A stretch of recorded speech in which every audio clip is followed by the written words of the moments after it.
ಎರಡನೇ ದಿನ ತಡರಾತ್ರಿವರೆಗೂ ಆರೋಪಿಗಳ ವಿಚಾರಣೆ ಆಗಿದೆ. ನಿನ್ನೆ ಶೆಡ್ಗೆ ಕರೆದುಕೊಂಡು ಹೋಗಿ ಅಲ್ಲಿ ಸ್ಥಳ ಮಹಜರು ನಡೆಸಿದ್ದಾರೆ ಪೊಲೀಸರು. ಸ್ಥಳ ಮಹಜರು ಪ್ರಕ್ರಿಯೆ ಆದ ನಂತರ ಆರೋಪಿಗಳ ವಿಚಾರಣೆಯನ್ನು ಕೂಡ ಮಾಡಿದ್ದಾರೆ. ರಾತ್ರಿ ಊಟದ ಬಳಿಕ ತಡರಾತ್ರಿವರೆಗೂ ದರ್ಶನ್ ವಿಚಾರಣೆ ಆಗಿದೆಯಂತೆ. ಒಂದಿಷ್ಟು ಟೆಕ್ನಿಕಲ್ ಎವಿಡೆನ್ಸ್ಗಳನ್ನ ಇಟ್ಟುಕೊಂಡು ಅದರ ಆಧಾರದ ಮೇಲೆ ಪ್ರಶ್ನೆಗಳನ್ನ ಕೇಳಲಾಯಿತು. ಸಿಸಿಟಿವಿ ಫುಟೇಜ್, ಸಿಡಿಆರ್ ಹಾಗೂ ಟವರ್ ಡಂಪ್ ಇದರ ಮೇಲೆ ಪ್ರಶ್ನೆಗಳನ್ನ ಕೇಳಿದ್ದಾರೆ. ಟೆಕ್ನಿಕಲ್ ಎವಿಡೆನ್ಸ್ ಮುಂದಿಟ್ಟುಕೊಂಡು ಆರೋಪಿಗಳ ವಿಚಾರಣೆಯನ್ನು ಕೂಡ ನಡೆಸಲಾಗಿದೆ. ಏನೇ ಕೇಳಿದ್ರು ದರ್ಶನ್ ಮಾತ್ರ ಐ ಡೋಂಟ್ ನೋ ಎನಿಥಿಂಗ್ ಅಂತಿದ್ದಾರಂತೆ. ನನಗೇನೂ ಗೊತ್ತಿಲ್ಲ ಅಂತ ದರ್ಶನ್ ಕಸ್ಟಡಿ ಸಂದರ್ಭದಲ್ಲಿ ಪೊಲೀಸರಿಗೆ ಕೊಡ್ತಾ ಇರುವಂತಹ ಉತ್ತರ. ಹಾಗಾದ್ರೆ ಅವರಿಗೇ ಗೊತ್ತಿಲ್ಲ ಅಂತಂದ್ರೆ ರೇಣುಕಾಸ್ವಾಮಿಯನ್ನ ಚಿತ್ರದುರ್ಗದಿಂದ ಕರ್ಕೊಂಡು ಬಂದಿದ್ಯಾರು? ಆತನಿಗೆ ಪತ್ತೆ ಹಚ್ಚಿದ್ಯಾರು? ಪತ್ತೆ ಹಚ್ಚಿದ ನಂತರ ಕಂಪ್ಲೇಂಟ್ ಕೊಡಬಹುದಾಗಿತ್ತಲ್ವಾ? ಕಾನೂನು ಕೈಗೆತ್ತಿಕೊಂಡಿದ್ಯಾರು? ಅದ್ಯಾವುದೋ ಶೆಡ್ಡಿಗೆ ಕರ್ಕೊಂಡು ಹೋಗುವಂತ ಪ್ಲಾನ್ ಮಾಡಿದ್ಯಾರು? ಬೌನ್ಸರ್ಸ್ಗಳನ್ನ ಇಲ್ಲಿ ವಹಿಸಿದ್ಯಾರು? ಬೇರೆ ಹುಡುಗರನ್ನ, ಕೆಲಸ ಮಾಡುವಂತ ಹುಡುಗರನ್ನ ತಗೊಂಡು ಹೋಗಿ ಶವ ಎತ್ತಾಕಿ ಬಿಸಾಕ್ ಬನ್ನಿ ಅಂತ ಹೇಳಿದ್ಯಾರು? ಇದೆಲ್ಲ ಪ್ರಶ್ನೆಗಳನ್ನ ಪೊಲೀಸರು ಕೂಡ ಕೇಳ್ತಿದ್ದಾರೆ. ಕಸ್ಟಡಿಯ ಸಂದರ್ಭದಲ್ಲಿ, ವಿಚಾರಣೆಯ ಸಂದರ್ಭದಲ್ಲಿ ಸ್ಥಳ ಮಹಜರು ಪಡಿಸಿದ್ರು. ಸ್ಥಳ ಮಹಜರು ಆದ ನಂತರ ಅಲ್ಲಿ ಒಂದಿಷ್ಟು ಸಾಕ್ಷ್ಯಗಳನ್ನ ಕಲೆ ಹಾಕಿದ್ದಾರೆ ಪೊಲೀಸರು. ಆ ಸಾಕ್ಷ್ಯಗಳನ್ನ ಇಟ್ಕೊಂಡು ಪ್ರಶ್ನೆಗಳನ್ನ ಕೇಳ್ತಾ ಇದ್ದಾರೆ. ಅಲ್ಲಿ ಮೋಸ್ಟ್ಲಿ ಸಿಸಿಟಿವಿ ಇಲ್ಲದೆ ಇದ್ರು ಬೇರೆ ರೋಡ್ನಲ್ಲಿರುವಂತಹ ಸಿಸಿಟಿವಿ ಫುಟೇಜ್ಗಳಾಗಿರಬಹುದು, ಅಂಗಡಿ ಮುಂಗಟ್ಟುಗಳಲ್ಲಿರುವಂತಹ ಫುಟೇಜ್ ಆಗಿರಬಹುದು, ಅಥವಾ ಹತ್ತಿರ ಇರುವಂತಹ ಮನೆಗಳ ಫುಟೇಜ್ ಆಗಿರಬಹುದು. ಇದೆಲ್ಲ ಟೆಕ್ನಿಕಲ್ ಆಧಾರದ ಮೇಲೆ ಪ್ರಶ್ನೆಗಳನ್ನ ಕೇಳ್ತಾ ಇದ್ರು. ನಿನ್ನೆಯ ವಿಚಾರಣೆ ಹಾಗಾದ್ರೆ ಹೇಗಿತ್ತು? ಇದರ ಬಗ್ಗೆ ಮತ್ತಷ್ಟು ಲೈವ್ ಡೀಟೇಲ್ಸ್ ಪಡ್ಕೊಳ್ಳೋಣ ನಮ್ಮ ಪ್ರತಿನಿಧಿ ಶಿವಕುಮಾರ್, ಈ ಘಟನೆ ಆದಾಗಿನಿಂದ ಕಂಟಿನ್ಯೂಸ್ ಕವರೇಜ್ ಮಾಡ್ತಾ ಇದ್ದೀರಾ ನೀವು. ನಿನ್ನೆ ಇಡೀ ದಿನ ಅವರ ಸ್ಥಳ ಮಹಜರು ಪಡಿಸಲಾಯಿತು. ಅದಾದ ನಂತರ ಪ್ರಶ್ನೆಗಳ ಸುರಿಮಳೆಗೈದಿದ್ದಾರಂತೆ ಪೊಲೀಸರು.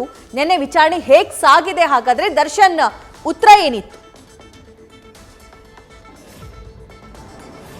ಸಭಾ, ನಿನ್ನೆ ಪ್ರಕರಣಕ್ಕೆ ಸಂಬಂಧಪಟ್ಟಂತೆ ನಟ ದರ್ಶನ್, ಪವಿತ್ರ ಗೌಡ ಸೇರಿ ಒಟ್ಟು 13 ಜನರ ಸ್ವಇಚ್ಛಾ ಹೇಳಿಕೆ ದಾಖಲು ಮಾಡಿಕೊಳ್ಳುವಂತ ಕೆಲಸವನ್ನು ಪೊಲೀಸರು ಮೊದಲಿಗೆ ಮಾಡ್ತಾರೆ. ಅಂದ್ರೆ ಪ್ರಕರಣಕ್ಕೆ ಸಂಬಂಧಪಟ್ಟಂತೆ ಇಂಚಿಂಚು ಮಾಹಿತಿಯನ್ನು ಕೂಡ ಪಡೆಯುವಂತ ಕೆಲಸವನ್ನು ಮಾಡ್ತಾರೆ. ಮೊದಲಿಗೆ ಪವಿತ್ರ ಗೌಡಳಿಗೆ ಪ್ರಶ್ನೆಗಳನ್ನ ಮಾಡುವಂಥದ್ದು, ಪವಿತ್ರ ಗೌಡ ದರ್ಶನ್ ಅನ್ನ ಪೊಲೀಸ್ ಹಿರಿಯ ಅಧಿಕಾರಿಗಳು ವಿಚಾರಣೆಯನ್ನು ಮಾಡುವಂಥದ್ದು, ಪ್ರಕರಣಕ್ಕೆ ಸಂಬಂಧಪಟ್ಟಂತೆ ಟೆಕ್ನಿಕಲ್ ಡಿಜಿಟಲ್ ಎವಿಡೆನ್ಸ್ಗಳನ್ನ ಮುಂದಿಟ್ಟು ಪ್ರಶ್ನೆ ಮಾಡುವಂತ ಕೆಲಸವನ್ನು ಪೊಲೀಸ್ ಅಧಿಕಾರಿಗಳು ಮಾಡ್ತಾರೆ. ಪ್ರಕರಣಕ್ಕೆ ಸಂಬಂಧಪಟ್ಟಂತೆ ಏನೇ ಪ್ರಶ್ನೆ ಮಾಡಿದ್ರು ಕೂಡ ದರ್ಶನ್, ಪವಿತ್ರ ಗೌಡ ತಮ್ಗೇನು ಗೊತ್ತಿಲ್ಲ, ತಮ್ಮ ಪಾತ್ರ ಇಲ್ಲ ಮಾತನ್ನ ಹೇಳ್ತಾರೆ. ಆದ್ರೆ ಪೊಲೀಸರು ಆರೋಪಿತರ ಮೊಬೈಲ್ ಅನ್ನ ವಶಕ್ಕೆ ಪಡ್ಕೊಂಡು ಅದರ ಮಿರರ್ ಇಮೇಜಿನ್ಗಳನ್ನ ಮುಂದಿಟ್ಟು ಪ್ರಶ್ನೆ ಮಾಡ್ತಾರೆ. ಅಂದ್ರೆ ಅವರ ಮೊಬೈಲ್ ವಾಟ್ಸ್ಆಪ್ ಚಾಟಿಂಗ್ ಅನ್ನ ಪೊಲೀಸರು ಸ್ಕ್ರೀನ್ ಶಾಟ್ ಅನ್ನ ಪಡೆದು ಅದರ ಮಿರರ್ ಇಮೇಜಿನ್ಗಳನ್ನ ಮುಂದಿಟ್ಟು ಪ್ರಶ್ನೆ ಮಾಡಿದಂತ ಸಂದರ್ಭದಲ್ಲಿ ಪವಿತ್ರ ಗೌಡ ತನ್ನದೇನು ಪಾತ್ರ ಇಲ್ಲ ಅಂತೇಳಿ ಹೇಳುವಂಥದ್ದು. ಸ್ವತಃ ದರ್ಶನ್ ಕೂಡ ತಂದೇನು ಪಾತ್ರ ಇಲ್ಲ, ನಾನು ಅವರ ಹತ್ಯೆ ಪ್ರಕರಣದಲ್ಲಿ ನನ್ನ ಪಾತ್ರ ಇಲ್ಲ, ಆದ್ರೆ ಅಲ್ಲಿ ಹೋಗಿದ್ದು ನಿಜ ಅನ್ನೋಂಥ ಮಾತನ್ನ ಹೇಳಿದಾರೆ ಅನ್ನೋ ಮಾಹಿತಿ ಸದ್ಯಕ್ಕೆ ಸಿಗ್ತಿರುವಂಥದ್ದು.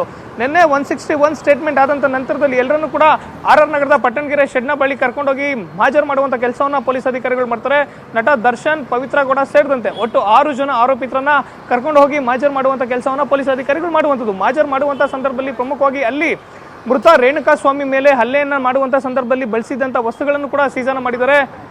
ಪ್ರಮುಖವಾಗಿ ಬೆಲ್ಟ್, ಕಟ್ಟಿಗೆ ಸೇರಿದಂತೆ ಯಾವೆಲ್ಲ ವಸ್ತುಗಳನ್ನ ಬಳಸಿ ಹಲ್ಲೆಯನ್ನ ಮಾಡಿದರೆ ಅವೆಲ್ಲವನ್ನು ಕೂಡ ವಶಕ್ಕೆ ಪಡ್ಕೊಂಡಿರುವಂಥದ್ದು. ಜೊತೆಗೆ ಪ್ರಮುಖವಾಗಿ ಪೊಲೀಸ್ ಅಧಿಕಾರಿಗಳು ಪ್ರಶ್ನೆ ಮಾಡಿದಂಥ ಸಂದರ್ಭದಲ್ಲಿ ನಟ ದರ್ಶನ್ ಹಾಗೂ ಪವಿತ್ರ ಗೌಡ ತಮ್ಮದೇನು ಪಾತ್ರ ಇಲ್ಲ ಅಂತೇಳಿ ಹೇಳ್ತಿದ್ರು ಕೂಡ ಇತರೆ ಆರೋಪಿಗಳು ಪೊಲೀಸರ ಮುಂದೆ ಬಾಯನ್ನ ಬಿಟ್ಟಿರುವಂಥದ್ದು. ಪ್ರಮುಖವಾಗಿ ದೀಪಕ್ ಎಂಬತ್ತೇನಿದ್ದಾನೆ, ಆತ ಸುಮಾರು 15 ಲಕ್ಷ ಹಣವನ್ನ 3 ಜನ ಆರೋಪಿಗಳಿಗೆ ಕೊಟ್ಟಿರ್ತಾನೆ. ಕೇಶವಮೂರ್ತಿ, ನಿಖಿಲ್ ನಾಯ್ಕ್ ಸೇರಿದಂತೆ 3 ಜನ ಆರೋಪಿಗಳಿಗೆ ತಲಾ 5 ಲಕ್ಷ ಹಣವನ್ನ ಕೊಟ್ಟಿದ್ದಾನೆ.